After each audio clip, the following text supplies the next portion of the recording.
جلیل القدر ہے۔ دین اسلام میں کوئی زبردستی نہیں ہے، ہدایت صاف طور پر ظاہر اور گمراہی سے الگ ہو چکی ہے۔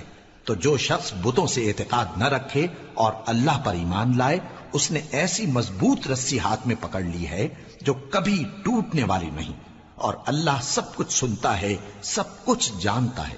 جو لوگ ایمان لائے ہیں ان کا دوست اللہ ہے کہ اندھیرے سے نکال کر روشنی میں لے جاتا ہے، اور جو کافر ہیں ان کے دوست شیطان ہیں کہ ان کو روشنی سے نکال کر اندھیرے میں لے جاتے ہیں۔